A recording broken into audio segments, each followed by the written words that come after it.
Welcome to the I-80 Club on this Saturday morning coffee show. Josh Peterson and Jack Mitchell with you as always. Jack, hello. What's going on? How are you? Fine. It's chilly. It's gray. It's the usual December garbage outside, but we're happy inside, right, Jack? I would love to do an hour on the weather right now. If anybody would be interested, I would love to talk weather for an hour. Man, I love talking weather. God. Yeah. Some people like hearing about weather. You think I don't know. Could we have a special weather shows where I could just like get that out of my system? That is one thing that's nice. I feel like I can talk about that on my radio show a lot. Yeah. So that is nice, and I take advantage of that for sure. But yeah, how about I-80 Weather Club? Right. Yeah. Hey, we're always thinking about bonus episodes that we could do and things that the subscribers would be interested in. Maybe giving you a weather podcast once a week. Do you think Husker Online or 24/7 or whatever, any of those have two meteorologists in their club? No, maybe Husker Online. They probably have the highest percentage per capita for sure. Per capita meteorologists in the I-80 Club of any, I would say perhaps any college sports community in the nation. Mm-hmm.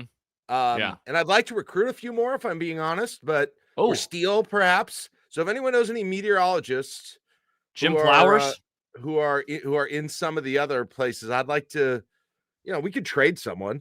I don't know. We got too many. I think we got a lot of lawyers. We're trading a lawyer or a teacher. We got a lot of teachers. Later. I would love to see. I would love to see of our paying club members the employment breakdown. Teachers is up there. Lawyers is up there. I don't know. I don't know. I'm fascinated. That's interesting. Wow, D'Lo just posted a picture of who is that? Tom Bavacqua. Trina Creighton. She was a teacher at UNL when I was in. I'm not going to say her name this weekend. I won't say that. Trina C. Nice, excellent, Jack. I used to watch Trina. Tom Bavacqua. We're gonna blur out her last name. Sorry, Trina. Not this weekend. I was going to say the C word, but that's even worse. So I will absolutely I did not say that, and I did not mean to. Yeah, we did not mean to imply word. Anything. Don't mean to imply anything. Don't mean to imply anything. Yes. All right. Well, welcome in, everybody. Josh and Jack with you. If you're hanging out with us live, if you're joining us for the first time, this is the I-80 Club. We appreciate you stopping by. We do this each and every weekend, usually at 9, sometimes 9:30, other times at 8:30. We're on a little early today because I'm heading out of town once the podcast finishes. So that's what's going on there. We have some awesome stuff coming up over the next 24 to 36 hours, Jack, including the Nebrasketball Hour tomorrow with you and Caleb, maybe from the arena, maybe not from the arena. Either way, it'll be after Nebraska Creighton. Yeah. It'll depend on the outcome of the game, my mood, some logistical type things. It'll probably, I would say if Nebraska wins, it'll be a different show and I think in a good way. It'll be a different type show. Like I may not have the technical setup we're used to, but it will be a very different experience that I think we might just do. It might just be what is just Jack live for an hour in and around the arena after Nebraska beats Creighton. Whoa. Just wandering. Wandering, talking about it's almost like a man on the street type situation. Visiting with people. I mean, I think this could be awesome.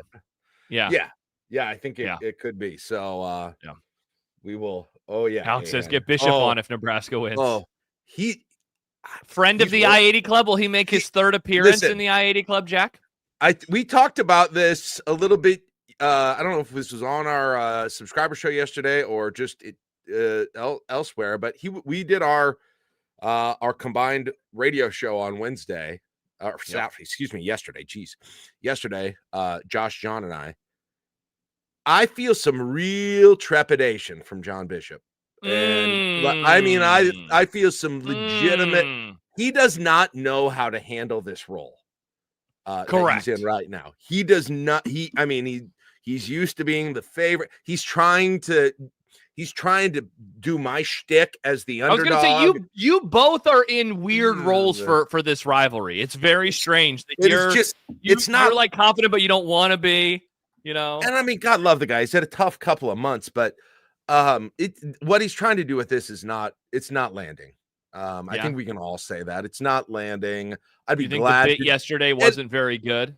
And I guess here's the good news. Assuming if Creighton, continues to decline over a period of years, I'd be glad to kind of do maybe like a seminar, some weekly sessions with John to sort of teach him how to effectively, talk trash as a team that sucks. Because I've mastered it, right? Right. Sure. You've done a very good job. Somehow I am able to annoy fans of teams who have beaten my team after they cut them off at the knees before they're like, hey, did you know Nebraska's never? And you're like, yeah, I know. We've never won an NCAA tournament game. And did you know that I hate my life? And they're like, wow, I don't even know what I can say to you anymore. Oh my gosh. Do you remember that guy do you remember that guy last year on Twitter that finally just like decided to have it like he started something and regretted it? So I wish I could find that. Oh, because his mentions were just filled with you over and over and over and over. A Creighton dude. He was like, man, you're messed up. Sorry. Damn right I am. Don't get into that. Don't get into this. You will regret it. Yeah. Oh God. So we'll have that tomorrow after the game sometime. I'll be helping out behind the scenes. So you're laughing at D-Lo's comment? D-Lo's comment. Yeah. I'll be helping out behind the scenes. So just stay tuned. Turn on notifications. We'll have a link ready for you. That'll be a public show. So we hope to see you tomorrow night whenever that show goes down. Also tomorrow, Jack, Before the Witching Hour with Matt McMaster and me. And behind the paywall, volleyball state, they Nebraska continues their march towards the national championship. They continue their march towards coverage, and they're also going to have Emily Amon on tomorrow, which will be awesome. Yeah, look at all these guests that are joining the I-80 club. She is, I don't know what to comp her, make the comp in another sport, but like she's the number one known, I would say, and again, volleyball still isn't like. I was wondering that when they texted me. Yeah, is she like the person? If you told people who are slightly above casual volleyball fans, say, hey, name one person who covers volleyball.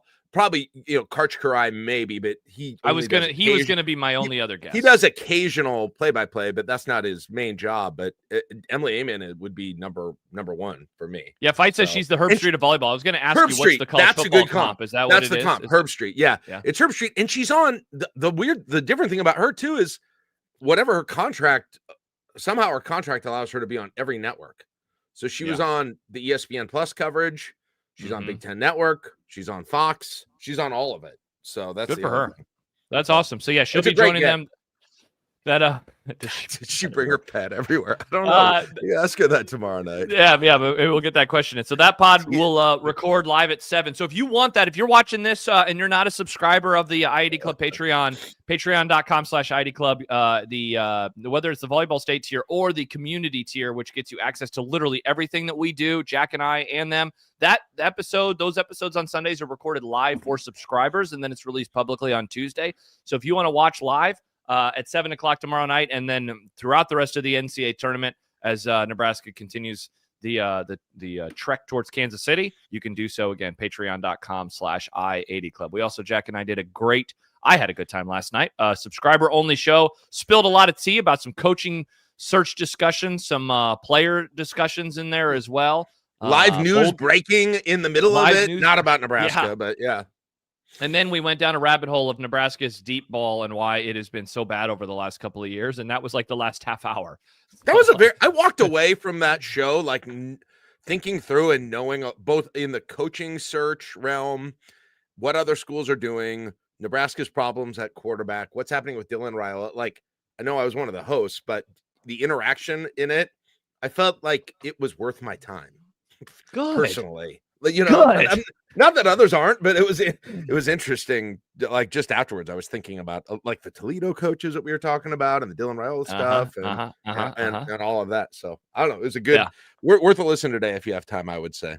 And yep. And if you want access to it, patreon.com/I80 Club. One more thing, Jack, we can get this thing rolling. We will be on Tuesday next week for I80 Live because Nebraska plays on Wednesday. And they're playing Wisconsin, right? This is their first conference matchup of the year, and it's happening, 4 days from now? And so, Jack, as he shakes his head, we're all it's just a lot. Like it schedule. I don't love that. But you guys had a great discussion about it. Like, and Caleb was kind of going through the, hey, here's what like the women's team has, and here's what the men's team. It's just so strange because like today or tomorrow, get up for Creighton. Wednesday, conference season. And then what? Do they have one more Michigan State? And then it's like, and now a bunch of garbage teams. No, Illinois. It's Illinois, and then a bunch of garbage teams. And then it's Michigan State. They didn't have a game for 8 days, and now in like 7 days, they have Creighton, Wisconsin, Illinois. Like it's a really ridiculous stretch. And like, man, you get one out of there, it feels like you're treading water, but 2 or 3. Here we go. Yeah. Two would absolutely. be two. I think would be pretty exciting. Yeah. So that's all the stuff that we have coming up. So that'll be a Tuesday show for Jack and I coming up next week. Jack, should we start with Nebraska Creighton, or do you want to go football? Any leftover football news and notes from the last week? Since people come here for football primarily. So let's start with that, and then they can let themselves out, I guess, if they're uninterested. If you'd like to leave now, we're going to talk about Nebraska. We can give them a warning. We can start the countdown clock over. Not a bad idea. Not a bad idea.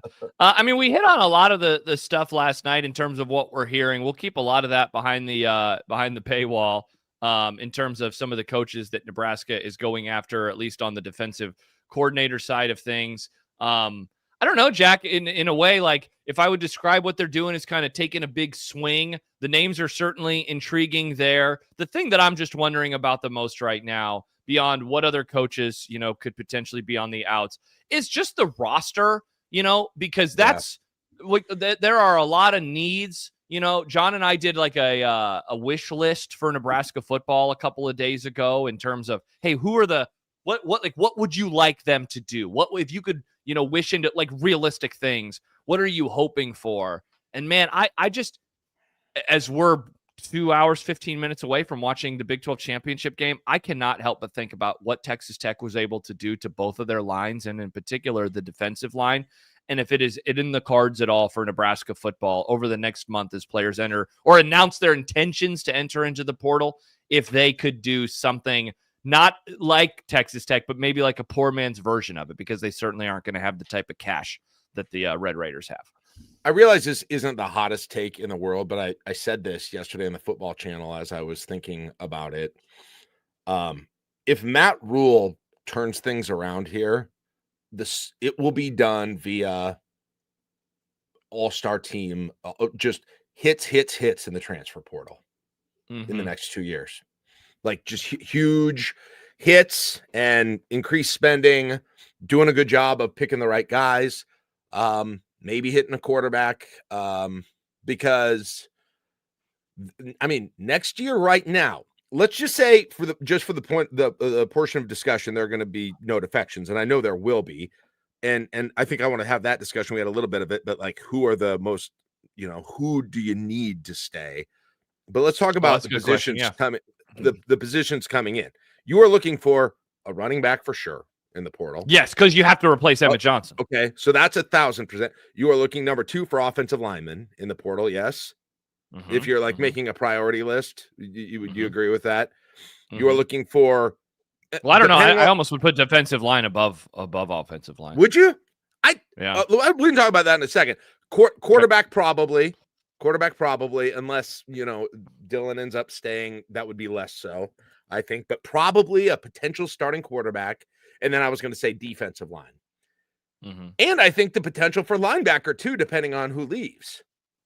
So, so there are 4, maybe 5, and I guess wide receiver too, depending on who leaves. I put linebacker and wide receiver on maybe with that. But biggest priority though is that running.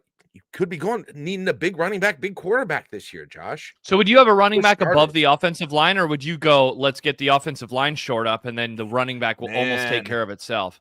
Like, am I wrong in saying throw all of your resources at just the lines and then you're after probably that, right. You're probably like, right, but man, it's hard to imagine, not going in with anyone new, a new running back option on the roster. That's like a and then for the record, and that's not to say like they won't have a new running back. They will. I'm just saying I would rather them really shore the offensive lineup and then let the running back chip fall where it may. That's much harder of the two. Yeah. Like they'll be running back. I mean, and it's harder to I think hit on those as well. So I guess I agree with you. Yeah, if you could have a top five tackle or a top 5 running back, I guess you probably take the top 5 tackle, huh? Between the two. I would. I mean, a top. Yeah. Oh my gosh, if you could get a top 5. Yeah, I'm not saying awesome. But I just like to set the thing up. Okay, so priority. I mean, I can get with that, and let's assume for the purpose of the discussion, let's assume that Dylan's gone, and it's just Latif. Okay. That's I don't know for sure. Josh, I think you still think Dylan is probably going. A lot of people do, but let's assume that for a moment. Where's quarterback fit into that discussion then? So I the way I described this on my show earlier this week on my radio show was I want Nebraska to recruit into the portal in terms of quarterback like they don't have a starter. I want them to go after. I mean, and look, I think we're all adults, and we would all agree. We're like TJ Latif was fun against UCLA, and look, if may the best man win. If he wins the starting job, like that is what it is. You cannot approach the 2026 season that like he is the number one guy. Yeah, and for the record, I don't think that they will. And so that then opens up a lot of possibilities of who is available, how much are they going to cost? Like I think it was Michael said this, and maybe he was joking a little bit and being facetious, but he said like Sam Levitt is asking for like $6 to $8 million. I heard that on a podcast too. What? $6 to $8 million? No offense, Sam Levitt. Yeah. You, sir, are not worth $6 to $8 million. So, yeah, Jack, I want them to recruit the quarterback position like they don't have a starter. I think that's the approach that you have to have. Yeah, I think so too. And the other thing is, if you're going in assuming Levitt or not, Levitt. I had Levitt's name on the screen. Latif is going to be the starter. Latif is going to be the starter, which. I know you just said you don't think they will, but if you do that, it's hard to get who's going to come here then too, right? And that's why they're what kind of a quality of a player can you actually do in that situation? He wasn't good enough to get awarded the job if Dylan Raiola leaves, so they can't approach it that way. They could not. Then that would be a wild move to tie up your entire 2026 campaign to TJ Latif without doing your due diligence in the rest of the room. And so that's why I don't think they will. I think that would be a ridiculous decision to make by Matt Rule and the entire offensive coaching staff. So they won't. And so who can they get and how much are they willing to pay? And, as Stu Machi says, probably got to money whip them though. Like the money ball of it. How does that put together? Right. How does the money move around in terms of what you could get at quarterback, and that then takes funds away from a defensive lineman, or what you could get at defensive line, but that takes away from the offensive lineman. Biff says Sorsby allegedly has 4 offers of $4 million. What would you think about a Brendan Sorsby? I love it. I would love it. If they went after a Brendan Sorsby? Absolutely. And we talked about this on one of our previous shows. While it's not ever a guaranteed thing, there's been a surprisingly high hit rate on quarterbacks that have had experience at either a group of 5 or a lower level power 4 team and moved up. Now there certainly have been exceptions. Castellanos, Boston College to Florida State. That didn't work out all that impressively. No. It looked like it was going to, but for every one of him, it seems like there's 5 guys where it's really worked. Whether you want to talk about Mendoza or Pavia or Levitt, or, that might not be a good example. Or Rourke from Indiana last year, or there's tons of what's interesting, Jack? Like, look at all. So you just named 4 or 5 guys, and think about the various spots that they came from. So Rourke was at Ohio. Pavia was at a junior college. Mendoza was at Cal. State. Pavia was and most then New Mexico State. Yeah, you're right. You're right. But so you got like all sorts of levels of college football. You have all sorts of types of teams. You have all sorts of quarterbacks. This would be where you would love to just have a hell of an identifier of talent, where you don't have to go after like a name dude. Like the guy that Jack, like my dream is JKS from Cal. Like that would be awesome. He's young. He just finished up his freshman year. He played really well. He's got a tremendous arm talent. He's got some mobility. Like he would be an awesome move. That guy's going to cost so much money. Like that guy is going to be on the short list for so many different schools. Yes. So like, can you He's even gonna fish be in that pond? Well, especially after they turned Mendoza out last year. So to Indiana, I mean, people like to copy the exact same model, right? So from Vila says Nico is on my list. Wow, that would be. Speaking of expensive, got a lot of mobility to his game though, Jack. A lot of mobility. Yeah. But it seems like there's so many examples of that. And then there are also some examples of guys then, that it worked where they were a backup, didn't get a lot of time and actually went down a little bit, top power forward to slightly lower. Altmaier might be the best example, right, for Illinois of a guy like that. So there's that genre. There's that genre too. And again, if we go through and keep talking about these, we could probably think of a bunch of them. So yeah, like it is tempting to look into that quarterback portal in a way that Nebraska really hasn't. I mean, Casey Thompson, and he's like it or not, make fun of me or not, he's the best quarterback Nebraska's had in 5 years. So, it was something. I mean, is that overstating it? No, I don't think so. Yeah. Mose says, did I miss something? Are we in desperate need of a big quarterback? Dylan leaving the airport was legit leaving or something. Mose, I think he's going to leave. We're saying, So we are approaching this discussion as if he is to leave. If he so stays, we could end up being changes. wrong, of course. If he stays, everything changes. Yeah, that I mean, you might still go in the portal, but Dylan's your guy, obviously.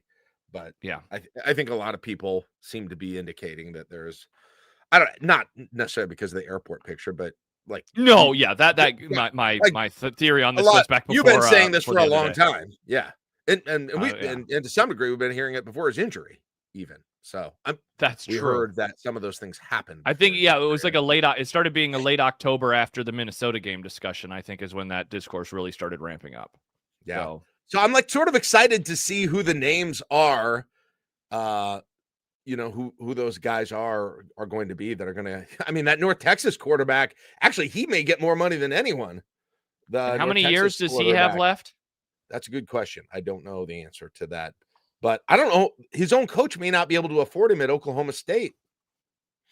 They're supposedly throwing a lot of money. Mestamaker he's a freshman. Wow. So in theory, you could have my gosh. Yeah, that's why you could have a lot of years. And then, there's stories too, like how about Jackson Arnold going from Oklahoma where it was just meh, and then goes to Virginia, and he's not winning the Heisman there, but they might be about to get into the playoff with him. Virginia. So like now and Jack, this is going to be a last night discussion a little bit more, but does Nebraska have the offensive infrastructure to put together around whomever this quarterback is going to be for us not to get to this spot a year from now saying, how was the offense unable that goes to back to our original discussion is the offensive line is where it starts. That's correct. They have to upgrade on the offensive line. Like it would go so far if they were able to do that. It would go so far. Yeah. And like you look even what's coming back next year on the offensive line. And if there's, I don't have any sense that, Grant Bricks is ready to step in and be dominant or any of these other young guys. I hope I'm wrong about that. I hope some of them can. I'm going to guess Mpuma isn't going to be ready his freshman year. I was going to say he's going to be a freshman. Offensive linemen rarely are. So I said wrong. Thank you. Jackson Arnold went to Auburn and got benched. Not Jackson Arnold. Who was the Chandler Morris? Sorry, the Oklahoma quarterback went to Virginia. Thank you. I saw Chris. What you said on there, Chris. I got the Morris was he former Oklahoma or was he former Texas? Anyway, the guy who went to Virginia, Chandler Morris. All of these transfer quarterbacks. Yeah, I don't even remember. But that's a good reminder. When you think of Oklahoma, of course, John Mateer, and he was able to go from Washington State. We've seen like this weird Washington State to really good. Mateer, there's another good one. What about the Utah quarterback right now? Dampier came from New Mexico. Especially if his coach is about to retire, like everybody thinks that he is. Yeah. Well, by the way, I think his deadline passed to announce it. Yeah, what believe is, I missed this. What was this deadline that by the saw way, you Morris, mention or Morris was Oklahoma and TCU. That's why I got them okay? confused. What was And then what's this deadline that you were talking about? Was that like a so self-imposed his thing or was that a contract, university thing? his contract, Whittingham's contract has a requirement that he notify the university by X number, December, I think it was December 5th, maybe December 6th, that he is going to be retiring if he wants to and they can then terminate his contract. Right? He's not there's no buyout or whatever that comes in. It's a contractual provision. Now, he could certainly have notified them and not made it public if he's retiring, but there's been no news that's come out about that yet. I honestly thought there was a pretty decent chance by right now we would have that news, because I figured he was calling it this year, but maybe he still thinks he can make one more run and get in the playoff. Because they probably should have been this year. Like they should have beat BYU. And they'd be in that mix right now. But like you look at the playoff ratings, they're one of the first teams left out. One more win would have been big for them. So yeah, so I'm reading a story from KSL Sports, and this came out yesterday, and it said that he has to provide written notification of his intent to either return or retire. And again, but that said, Jack, there is no requirement that the decision be made public today. So as you just said, exactly. That's where his contract with he and his employer. He could, that might could have let him know yesterday, and we just don't know. And he might want to tell his family. Very important to tell your family. Is there a world where they know? Well, of course, there's a world where they know, and they are just waiting on the playoff to figure itself out. And if tomorrow when they learn that they are not making the playoff, because Utah's not going to make the playoff, then that news will become official around the bowl announcement that they're playing Nebraska in the Las Vegas Bowl. I would say all that comes out. Yeah, I would say 50-50 or better chance that happens. Yeah, and so what will that mean? Because they've had a coach in waiting. Doing the coach in waiting thing. They don't have to hire anyone. Is it 2 years that they've had that, or 3? I think it's multiple.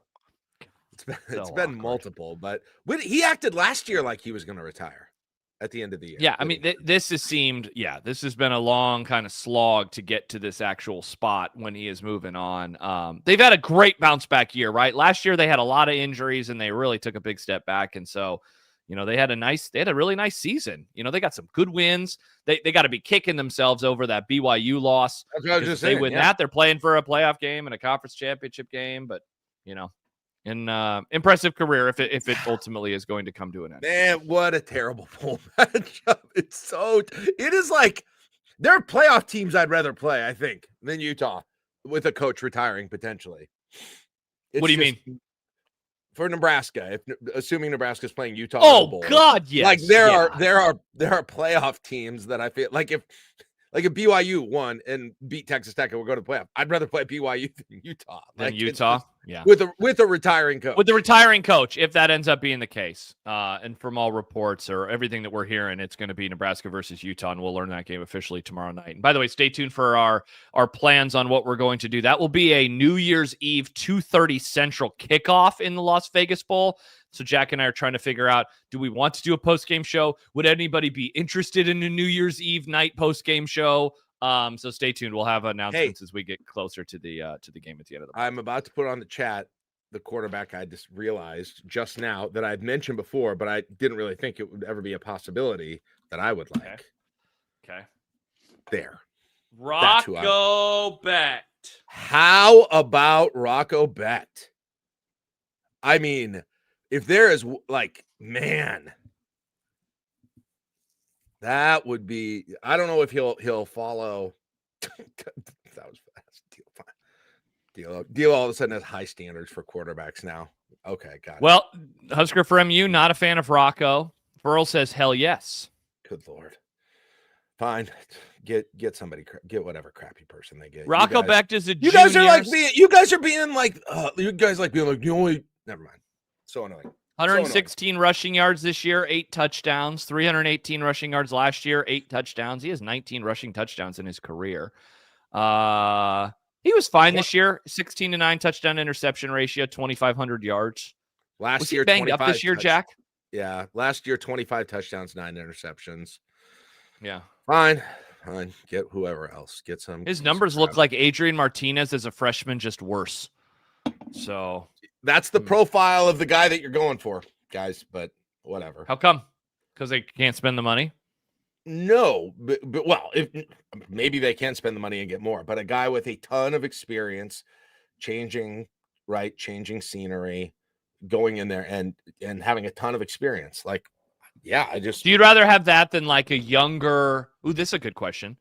Would you rather have a guy who is like him with a ceiling in his career, but he has played a lot, versus, like, let's just say Sam Levitt from Michigan State 2 years ago, a highly ranked player who has barely played, but still, he's still thought of as like a highly thought of. Well, it's like Dante Moore. Dante Moore would be a good example. Great, an even better example. Yeah. So would you rather have the Rocco Becht profile than the young quarterback who hasn't played a whole lot profile? Kind of, because I think there's a short time frame here of needing to succeed. For whom?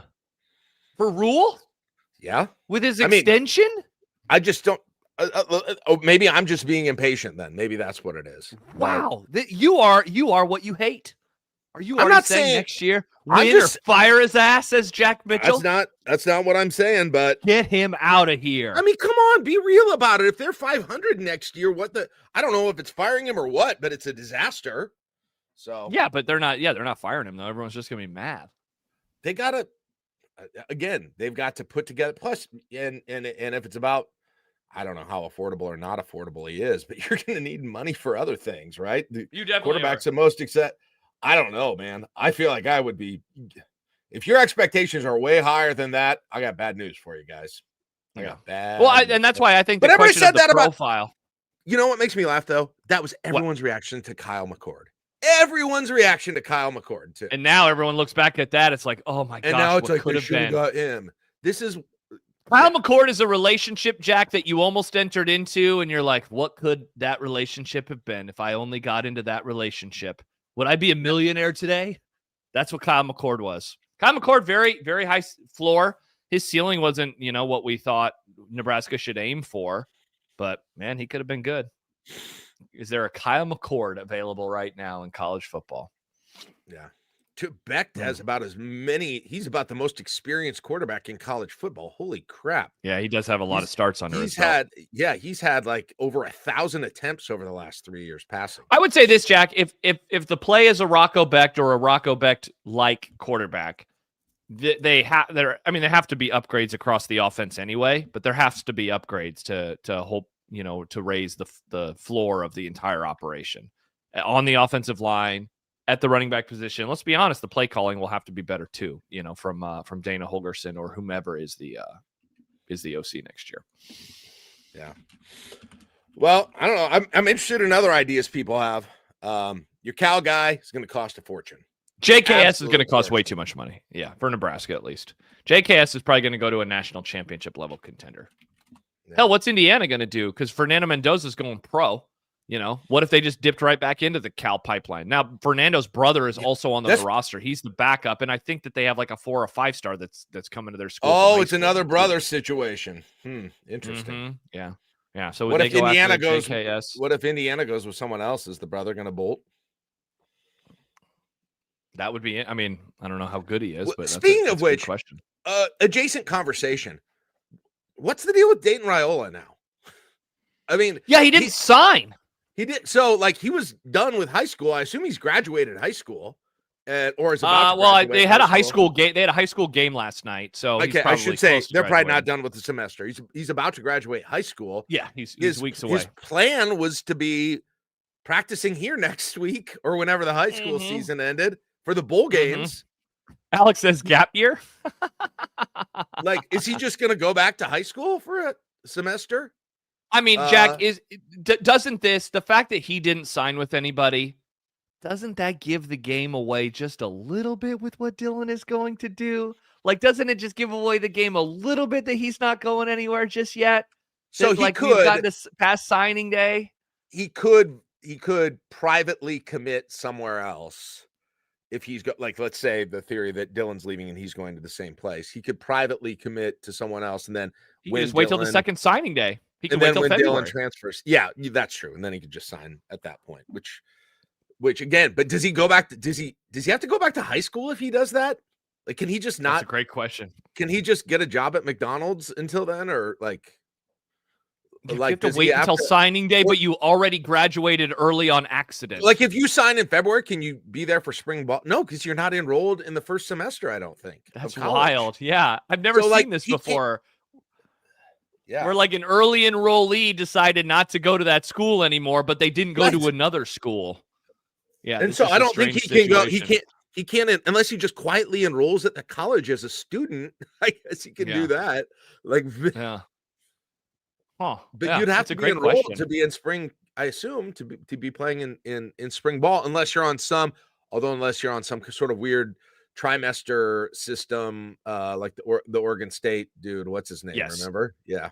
Yes. Maybe that's Yes. a possibility. Jebbia? You talking about Tristan Jebbia? Jebbia, yes. Couldn't think of his name. Jebbia, yeah. Yeah. Because remember, he could, because they hadn't started classes yet. He was able to left transfer Nebraska after and fall practice.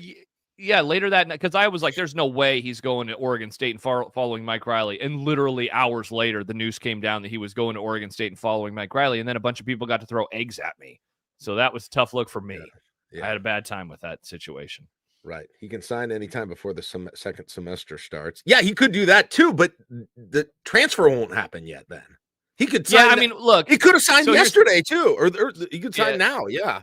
Yeah. So here's the thing. The portal is not open. If Dylan Raiola leaves, we could certainly find out we could find out today. We could find out at any point over the next month before it officially opens on the 2nd. And then thankfully, a lot of the semesters don't start for a couple of weeks. You know, they start closer and closer now to Martin Luther King Jr. Day in January. And so, I don't know. There's still very much a world where I guess he could enroll at whatever the school is if he wants to follow his brother, if that's what's happening here.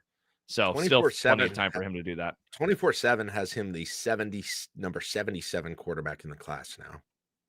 I mean, if you're wondering. Look, like I didn't think he was ever going to start at Nebraska, but I mean, you can get worse quarterbacks than 77. So like he should end up somewhere. He is also it's basically upper half of the sport, barely. He also looks to be, assuming the green check is that they signed, the highest remaining uncommitted, perhaps unsigned quarterback in all of high school football. I mean, that makes sense. He was committed until weeks ago, and now suddenly he is, available, and there's stuff going on with his brother and what's going to happen with him. Everyone else above him is no, I take that back. Cole Taylor, Pflugerville, Texas, is a few classic. Cole Taylor sounds like classic Pflugerville. Connor, he will enroll at the University of Nebraska Kearney. What if Dayton went to UNK? It'd be a hell of a get for UNK. What's the biggest need for a defensive transfer? Well, hold on. I want to talk about the running back. The line. Okay. I want to talk about the running back thing first. Look at you just pushing. I don't know if we're going to have time for hoops now. This is very sad. Very sad for our hoops. It's such a niche thing people want to hear about. We do a whole podcast on that. That's true. Check it out. Basketball Hour this week. Right. What do you want to say about running back? How do you foresee this running back thing sort of playing out? Is it a big name? Is it multiple guys in the portal? Is there a shot one of the existing guys still really has a chance to actually win the job? Like, is Mosey or Mekhi Nelson? I mean, I assume Ives is out of the picture now because he disappeared. God, what was it? Did. Was this? Do you remember that guy? Like, yeah, barely. Did he have a carry after Houston Christian? That's a good question. I have no idea. John asked, did something the other day, and I had honestly forgotten his. I was like, wait, who's the other running back? Because we just didn't talk about him at all, at any point over the last. I mean, he was we expected him to be, maybe mix it when we didn't know that Emmett was going to be the best running back in the Big Ten. We thought Ives potentially could be like a 1-2 situation like Dowdell and Emmett were last year. The durability of Emmett Johnson obviously masked the running back room being so bad. Like the running back room was really bad. It didn't matter this year. It's Jack, you know how you and I sometimes get into yelling matches about the quarterback position, and you're always yelling about how nobody wants depth except for me, Jack Mitchell, and everyone's like, Jack, stop being an idiot. how they have approached running back or how they approached running back this year is like your biggest fear over the last few years and how to approach quarterback, except it just didn't cost them because Emmett Johnson never got hurt. It is incredible that he was never able to get hurt. Yeah, Husker for MU says, I've looked bad against Houston Christian. He did. Remember he had that breakaway and it was like, he had a touchdown. That was like his top speed, but he looked so slow. It was like watching college football highlights from the 1940s and you're like, is this film slowed down or was everybody just running in molasses in the 1940s? Yeah. So again, like no I asked offense, you, Quentin. With Emmett gone, it's and then I think they got maybe some recruits, some young guys who maybe could be in the mix, but otherwise you're talking about probably Mosey or Nelson, I guess. So that's why, and maybe when I say these things, Jack, when I speak in such absolutes, I'm going to end up with egg on my face. There's no way in hell that they will go into 2026 with that being the running back room. That would be coaching malpractice. It would be terrible for the entire operation to approach it that way. Put it on the list, a Grum ball, an I-80 club ball, whatever guarantees you and I want to do in here. There is no way in hell that they are going to approach next year's running back room with the way it stands as of today. That would be the dumbest shit ever. How about Carson Hansen from Iowa State? He's from Minnesota. He's from Minnesota. 950 yards this year. 5.1 yards per carry. Interesting. Pretty good. Had 752 last year, 5 yards a carry. He's from Minnesota. Just start plucking Iowa State guys. Start plucking Iowa State guys. Just an idea. What about Benjamin Brahmer? Tight end. Brahmer. I think it's Brahmer. Yeah. Now I would love. Dang. Yeah. That'd be great. Yeah. He's legit. He is legit. Yeah. So I don't know. I haven't heard any names yet with the running back room. So we will see what happens. Now, my question, you think the defense, I think you're probably right, but like defensive line on the defensive side is, and I assume kind of like would you think more of like a nose tackle type? And especially with the potential Nebraska, maybe thinking about the 3-3-5 again. You really need that nose tackle if you're going to do that. Yep. It's a great question. But yes, I think, and maybe Jack, I am too Texas Tech pilled right now, but I see what they have done. I see, that meme where it's like, Lord, I've seen what you've done for them. Do it for me. And it's like the guy praying. Is it like one of the Grahams? I don't remember. Yeah. This is not a religious podcast. You know the meme I'm talking about. Yeah. Yeah. Yes. Lord, I've seen what you've done for Texas Tech. Can you do it for me? Like it allows you to wreck offenses in a way that it takes care of the entire back end. Like Jack, remember when Philip Dillard was suddenly a good linebacker in 2009? It's because he had an incredible defensive line in front of him, and like, no offense to Philip Dillard. I'm sure he's a great person, but like that, the way that he was able to level up his last year in college was because of what he had in front of them. Now, here's the problem. We've talked about money so far multiple times today. The amount of money that it costs to get a great defensive lineman is up there. It's not quarterback money, but I'm pretty sure it's like, I think right now it's like quarterback, left tackle, and then defensive lineman. Those are the most expensive players. Can Nebraska, the three that Nebraska fish in those waters? Yeah. Can they fish in those waters? Yeah. Yeah, I hope they got money since they're looking for the three most expensive spots on the team. And then last question that I have on the transfer portal, and I think we touched on this last year, but who are they, or how would you rank? And I feel not super optimistic about most of these, but how do you rank the guys that you still really want to make sure you're bringing into next year and do not leave in the portal? I assume it's some combination of Barney and Isaiah Hunter, probably. Is there anybody else that is on that list for people? Like a must keep? Yeah. This is interesting because I was going to ask two questions. One, like there's like this bias I have with like Raiola, and I don't have him near the top of my list, and I wonder if I'm being unfair to him. And the other is, if I think that they're leaving, should I even include them in this discussion? Yeah. Because you just mentioned two players that I think are leaving, in terms of the quarterback and in terms of Ja'Cory Barney. So I don't know how that, should affect my like throw the bag at him. Dilo says Barney is not on my must keep list. I think, Jack, I am closer to you in terms of appreciating Ja'Cory Barney. On the other hand, like a negative about him, he gets tackled and goes down so easily, right? Like we've joked about it for years. The wind blows the wrong way and Ja'Cory Barney is going down. The other is like, was he unable to take the next step because of him or because of the offense? And that's a question that I don't really know the answer to. I think he is ultra talented, and I think a great offensive coordinator and a great offense could use him in such a fun way. But Nebraska, for whatever reason, has not been able to do that over the last 2 years, and it's very frustrating. So that's what, like, I get to this point where I'm saying, is it the offense or is it him that is the problem in terms of why he's been unable to kind of take this next step? And I don't know. I don't know the answer to that question. I think if you go somewhere else, you're gonna. I agree with you. He'll be yeah, good. I agree. So I don't get that take. Not yours. Adam says I'm with Stibbs. He's Jamal Turner. Interesting. Yeah, I don't think he's. Jamal I would strongly disagree. I would really strongly disagree with that. And man, if you guys are right, he'll go somewhere else. He'll go to Miami next year and be a non-factor. I sure wish, that's what it would look like if he goes. I mean, I don't wish anything bad for him, but it's or does he turn into Wan'Dale Robinson where he goes to a different place and he's awesome and then he goes to the NFL? It will be painful watching him somewhere else next year. I promise. Yeah. So in terms of the other ones, must keeps. I don't know. I mean, this is quite the. What about Hunter? This is quite this. Yes. Hunter's absolutely. I think Isaiah Hunter is a really good. So he might be number one on the whole team for you. Hunter. Yeah, because God, isn't that? Other than Dylan, if you feel that way about him. Keep Pritchett, I would say, which is, I have had that opinion 2 months ago on October 6th. I don't know. But I think you want to keep Elijah Pritchett. Do you think? Okay, no, he's a starting tackle. You don't want to lose the offensive lineman.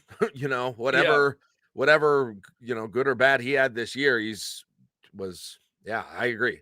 So I would say those three wide receivers. Obviously, there's some disagreement on Ja'Cory. Mm-hmm. I don't know. Like, there's a part of me.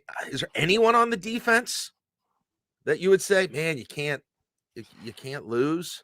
God, what a sad state of affairs. I don't like. know. You don't want. I feel like I would still like. We talked about this a little, I think, on the channel yesterday. Like, I'm not totally ready to say to Riley Van Poppel and Keona, that those two in particular. You're not ready to throw the baby or out Shavers.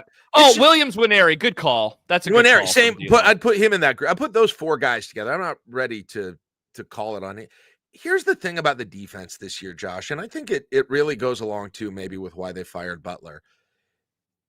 Optimistic. My level of optimism about this defense was really conditioned on something I thought that would happen, and that was a core group of guys who we've seen a little of, but not a lot of, who I thought had high ceilings, really take a step forward. Namely, Shavers, RVP, Keona Davis. Those are the big ones. And frankly, Willis McGahee, to be honest. And those were the guys. And I thought I was like, man, we've seen it in small bits from those guys, but we've seen good things. Like if you go back to a preseason show, I said those exact things. Like those guys, I'm excited. And I kept saying the secondary, we know who they are, right? We know who they are. They don't have a high ceiling, but they're consistent. But the guys who potentially have high ceilings are those guys. And not a single one of that group, not a single one of them improved significantly. The fact that Williams Winery came in, problem on the defense. Like, how about Williams Winery coming in? I think we approached him and his story the entire offseason as, wow, that's pretty cool that they got a former 5-star. Maybe he'll pop eventually. And he led the team in sacks. Now, he had 2.5, which is not saying a whole lot, but he was much more impactful on defense in 25 than I would have expected him to be. I also didn't think he got better. None of those guys took a step forward. Yeah, I would agree. He peaked but by midpoint. Everybody peaked by the middle of the season. McCullough was absent. He was injured a little, but McCullough looked like the best player on the defense early. I think Shavers is a very good player. He looked so much better and explosive his first year. That was the biggest issue with the obviously run defense, if you're talking about it in more general terms. But from an individual discussion on this defense is there was, of all of those guys you thought were going to take a step forward to start to hit what we thought was a bigger potential, zero. Correct. Zero of those young guys did. For whatever. Zero. Now, Javen Wright, I think, played a little better than I think we probably expected that he would. Right, the secondary, I think. Secondary was way better. Sierra Wright, Singleton, those guys, they did well. Those were the guys who I said I think we know what they are. They don't have the high ceilings, and none of them did make all conference, frankly. But those RVP, Keona, Shavers, those three. Jim and O'Neill says Williams, Shavers, McCullough, and Keona for me in terms of the must keeps. D'Lo's making an interesting argument in the chat right now. That's basically like, do we want to get rid of any of those linemen? And then, then you're starting over because maybe there's still a developmental story to be told there where they could pop in 2026. My point. Yes, I believe. Like, I think because that happened with every other year in Matt Rule and the defensive linemen with multiple guys. Mm-hmm. And by the way, McCullough is a senior, so he can't come back. McCullough can't come back, but that happened with Robinson. That happened with Polar Bear. That happened with what's his name that transferred to LSU, right? That happened with RVP, frankly, in his first 2 years. And it's like it all stopped. It halted this year. Now, guess what? You got a new defensive line coach this year. Yeah. Pork Chop was gone. Yeah. Or Pop Roast. You did. And you'll probably have a new, I think you're going to have a new defensive line coach in 2026. That loss of him was the biggest coaching loss of last year. Because there was development with those guys. They were better than you expected. And this year was just the opposite. The opposite completely. And I would throw Shavers in that group too, and that might be a little different situation with him. But you've got to be able to get that. That was one of the things that gave you hope about the Matt Rule era, is that he always has good defensive lines. He has had guys outperform where they were with Frost at defensive line. He's going to bring along these guys. They take huge jumps as they get older, and it just stopped last year. Stopped completely. Right? Cam Leonard. Yeah. Dude, when did Cam peak? Like the Colorado game in 2023? Yeah. Yeah. Remember his performance on the road in Boulder? And it was like, whoa, this guy's going to be awesome in a couple of years. Yeah. And that guy has never taken that step forward. Mark brings up a name that we haven't mentioned yet. He asked if Andrew Marshall was a senior. He's a junior, and he said, let's keep him. Yeah. Yeah. Andrew I agree. Marshall. Yep. And I don't think Donovan Jones is probably leaving, although didn't his brother go to Iowa? Is that right? Did he? Is that right? Am I right about that? Somebody correct me. Who knows more about Omaha high school football? Biff points out Cade Petchock flashed more as a freshman than anyone on the defensive line. Yeah, Petchock did. He would keep him too. Yeah, and if you can develop him, the way that those other guys were developed pre this year, I would put him on that list too. Yeah, for sure. Yeah, Adam says Cam's lack of development has been so sad. It has, man. Like that guy, I watched him in 23, and I was like, this guy is gonna rock in a couple of years. And plus, he just looked like he came in like he kind of looked the part early too. He didn't look young. Like he didn't physically. He looked more put together. He had some speed to his game. I was like, that dude. That's so surprising to me. Yeah, he was able to do stuff off the edge. He's back next year still, right? He's just a junior right now. Yeah, he'd be a senior if he returns. Yeah, he'd be a senior. So, anyhow, all right, that's interesting. That's interesting stuff. Some of our answers are starting to now, and then now the next question. Obviously, Emmett not playing in the bowl. You're going to get your first chance at seeing what the preview of the running back room looks like next year in the bowl game, Josh. Yeah, and Jack, like we have a few weeks to do this, and I don't know how much you and I are really going to cover, Nebraska versus Utah, but.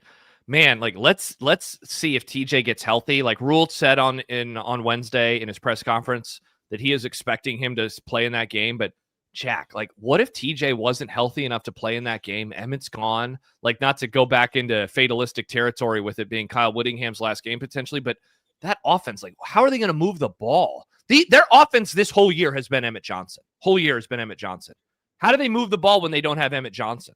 And TJ. How mobile is he going into this game? What is he able to do with the injury? Like, is there a world where this is just like one of the ugliest bowl games that we have ever watched, and everyone is truly trying to just throw out the result and move immediately on to next year? It's going to suck.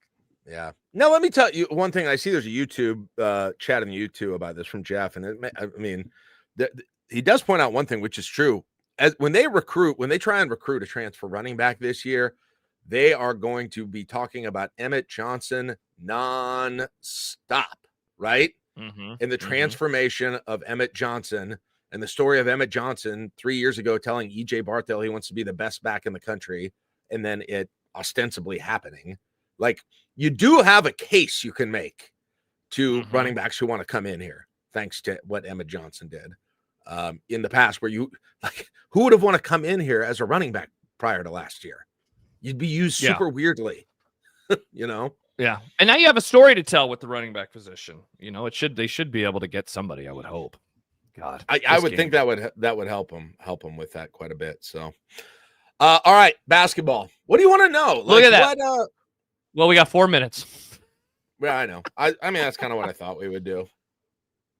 I thought you and Caleb had a really interesting discussion about this game, in that Creighton is such an unknown right now. You know that. And D'Lo says, "What is the line tomorrow?" D'Lo, stop asking. There's not a line yet. This is basketball. Their lines don't come out until like 12 hours. There was one line out for tomorrow. It's Kansas, Missouri that I found, but I think all right. So there's one line. I think the Bart Torviks of the world have it at like I think like 3.5. Nebraska minus 3.5. So I'm guessing it's probably going to be in that range. Yeah, John had our line of predictions yesterday at 7. Oh, here we go. That sounds that's a mental game. That's a mental game with him. Oh, yeah, so Nebraska will be a favorite. The question nobody is just believes in them. How big of a favorite? Yeah, I would say Nebraska's going to be a favorite. I would say 3 to 5, 2 to 5. That sounds about right. Yeah. Which is kind of a wide range. So, but I mean, like, this is just unbelievably simple, but is it just going to depend on if one team is hot from 3 and the other one isn't? That's it. Sure. Right? Because it's so different. Game, right? It is so different than every other year, where Nebraska's goal was to just make life hell for take them down into the muck by bringing every single person from him in every which way, and then just scramble and hope Creighton misses threes, which they did in 2 of the last 3 years. But this, I mean, and they'll still let Creighton shoot threes. They're still going to shoot a lot of threes. Nebraska's opponents shoot tons of threes, but Nebraska's offense this year is going to take threes, and very likely more threes than Creighton, to be honest. That's wild. And yeah. So what did Creighton go in this game last year? Was that the one where they went like 8 for 40 or some ungodly weird number? Just 10 for 40. Could not make a 3 to save their life, and they completely shut down Kalkbrenner. Right? Didn't have a field goal in that game. One attempt. He had one attempt. He went 0 for 1. He scored all 4 of his points at the free throw line, which led to the bit that you did of the check, the Publishers Clearinghouse check made out to John. I was like, no, you just got to tell me how many field goals you made. I'm doing 1,000 per field goal. I didn't see the box score. Fish says Nebraska minus 3.5. I'll be betting Creighton. Is that the line? Has the line now come out after I said it won't come out until tomoron? Yeah. Wow. I picked, really, for the record, I picked Creighton. I apologize. I picked Creighton to cover in predictions, because John's, again, ungodly number of 7. I was like, yeah, I'll take the number. I'll take those points and put them in my back pocket. But Nebraska wins. Yeah. But as we talked about yesterday, this, regardless of who wins, this series has not been close for years. It's not been a one possession game since the Ade Daganduro game in the Devaney Center 20 years ago. Crazy. It's absolutely crazy. That's the last time, 20 years ago, that it was a one possession game. And then the time before that was the Nate Johnson game in the NIT. That's nuts. So we just don't get close games in this. Yeah, no, and he was looking at the notes, and I was looking at it with him. Yeah, it's wild how this series has just not gone down to the wire, how there have not been a back and forth game that has gone back to the wire. And I'm so honest, and I said this on the show with Caleb, like, I don't know enough about Creighton this year. Dude, it's such a new team. Every year Creighton comes in and it feels like everyone's been there forever. And it's all the same dudes with some big name transfer coming in. And it's like, I know 2 of the guys I know because of following Nebraska high school basketball in Trout and Green. 2 of the guys I know because Iowa. The Iowa transfers. And then outside of that, I don't know. I haven't had a chance to watch or follow them enough this year to have any good assessment on what the rest of their guys. I know they've got some transfers that came in, not necessarily, not even as big as like Pop Isaacs was last year.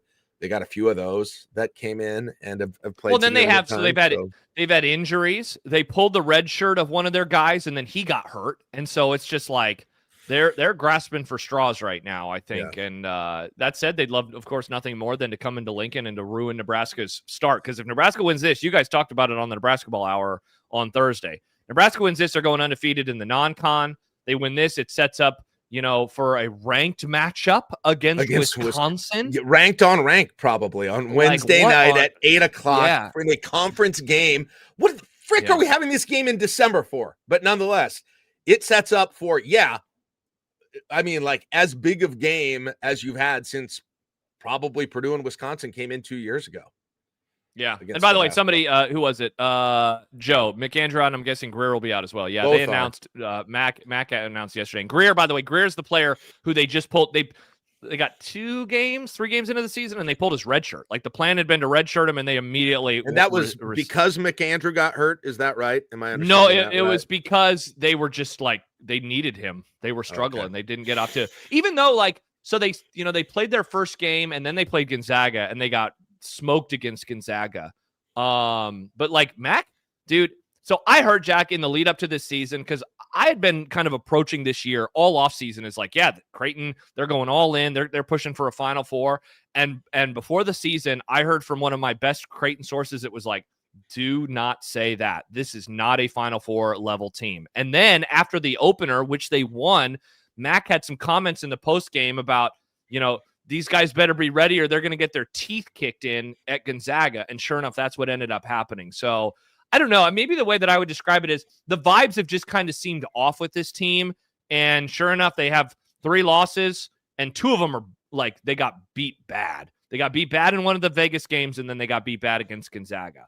That said, they played really good teams. You can make an argument better. Certainly Gonzaga is way better than anyone Nebraska has played. So they're used to this level of competition. They just haven't really performed well against this level of competition. So does that help Nebraska? I know. John asked if I thought the atmosphere would be less intense than it usually is. I mean, I don't think anything will match 2018 for a variety of reasons. I agree. But I do. There is a little. That crowd was out for blood. Yeah, there is a little part of me that worries. Those last 2 times. I mean, they love going to Creighton and playing on the road there. Obviously, Hoiberg's won the last 2 there. And I think they really thrive. The Hoiberg teams have just kind of on being the underdog, getting all the hate in that thing. I just hope I shouldn't worry about this. And maybe this is ridiculous for me to even bring up, but I do wonder, I hope they're able to match whatever that level of intensity that you saw it primarily on the defensive and rebounding end against Creighton, that if they're at home, if they're favored, if Creighton, and not have Creighton do that instead this time, and have Creighton have a chance to all of a sudden turn it, because they get this win and what's been probably a disappointing first month of the season, that turns around. It really does clean up a lot of the start to their year so far. Yeah, it's a really good point. Yeah, and so I do wonder, it's almost more important for them in some ways. And so what you just said, Nebraska, I think, has really reveled in going on the road, and they've beaten them in the last 2 times that they played in Omaha.